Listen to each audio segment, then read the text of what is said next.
If it's happening in New York, New Jersey, or Long Island, hear about it with Joe Piscopo. Mornings, 6 to 10 on AM 970. The Answer. Hey, it's Piscopo in the morning. So we're talking about this Kavanaugh, this appointment from President Trump.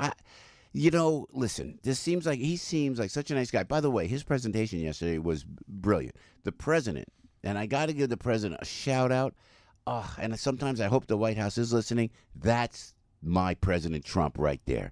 That whole presentation with Judge Kavanaugh was measured. It was respectful. It was presidential. He was warm. It was just the way when President Trump is like that. See, if it was up to me, and I'm sure someone told him that.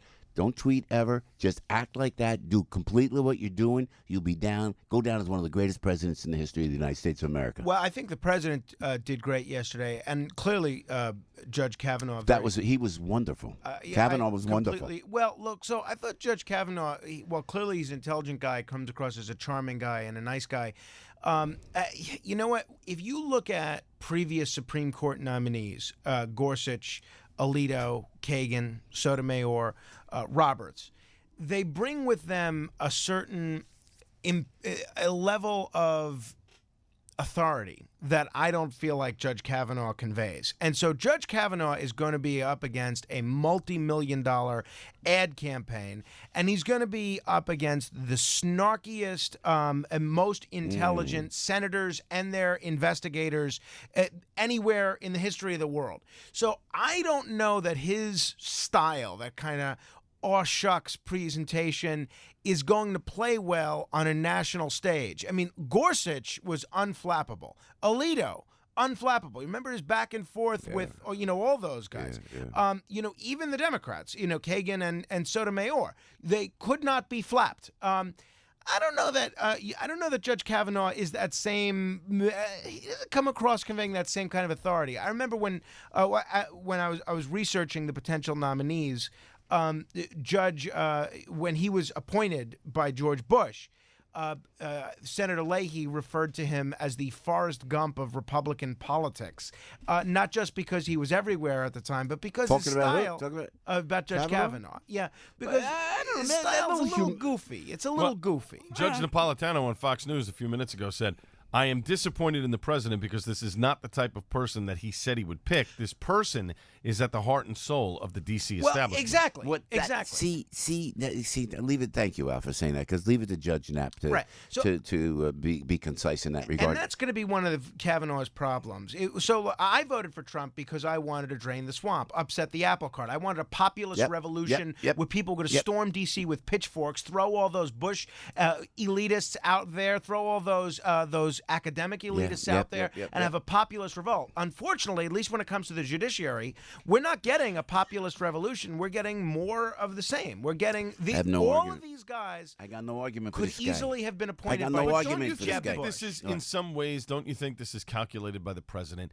I think he knows that the first pick may not get through. His last one did. That's what I said last hour, Albert. I said exactly that. And maybe he's got Judge Barrett and Hardiman, who I thought he would go with Hardiman. Maybe that's exactly right. Don't you think other presidents? Maybe. Don't you think other presidents? I mean, what other presidents in recent history have picked people to be on the Supreme Court? Ronald Reagan, right? Well, they all have except Carter. Okay, they all have except Carter. But don't you think their first pick usually out of the box? What? Who? Thank goodness. Yeah. But don't you think their first pick has not been the best pick? They weren't. I mean, I don't know the record, but who do you think? Do you think the Democrats will come over? You think Manchin will come over? Well, so the first problem that Judge Kavanaugh has is not the Democrats but the Republicans, right? So you have John McCain, who's not in the best of health. He tweeted that he was in favor. He thought it was a great pick. Wow. But so right now the breakdown in the Senate is 51-49. Now they're trying to get him confirmed before the elections so that there's certainly a Republican majority. Taking McCain, who if he's not eligible to to vote, if he's not able to vote in person, that gives the Republicans a 50 to 49 edge.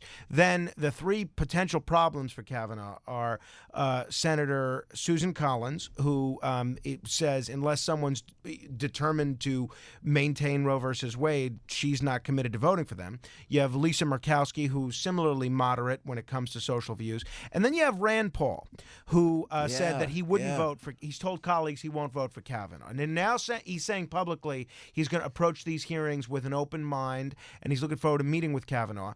But you got to understand, Rand Paul shares my distaste for the Bush administration and, recognizes what a rogue regime the Bush administration was. And this guy, while working in the Bush administration, wrote the legal justifications for all the illegal behavior that the George Bush administration was involved in. The torture, the detention memos, the CIA black ops sites. I don't know that he had much to do with the war in Iraq because he was already on the bench at that point. But anybody coming out of the Bush administration legal team is not going to sit well with Rand Paul. And that's the problem Kavanaugh is going to have, is Trump managed to pick a guy who has somehow managed to unite Rand Paul and Tom Cotton in opposition to him. And that is going to be a problem for him. Then, in terms of the Democrats, the three most likely that I think would vote for, Kavanaugh, just based on politics, Manchin has to because of the popularity. Right. So of Donald Trump. In West Virginia, where he's up for re-election this year, Donald Trump's a rock star. So if Manchin votes against Trump's pick for the Supreme Court, it's going to be very tough. Yep. Then you have Heidi Heitkamp in North Dakota, similar situation. Joe Donnelly in Indiana, similar situation. Also, Doug Jones, who beat Judge Moore in Alabama. Yeah, that's a good point. That's a big Trump state. Yep, If Doug Jones votes against Trump's first nominee, or the first nominee that he's eligible to vote for, he's sending a message to the people of Alabama is, I'm not a conservative Democrat. I'm a Democrat's Democrat. So we'll see where it goes. I think it's going to be a tough confirmation battle for Judge Kavanaugh. He also, unlike Judge Barrett, who you liked, he has got a lengthy paper record. So he's been a judge for a long time, and he had all these memos that he wrote in the Bush administration. And having worked for Ken Starr, I'm sure there's all sorts of stuff he wrote about that. Thank you, Frankie. That's why I love having you here. And I gotta listen. I never understood how they spent $50 million going after Bill Clinton. What Bill Clinton did was reprehensible. The fact that they had a special prosecutor, now they're treating that special prosecutor. I see him on TV in Ken Starr saying, this is like Ken Starr.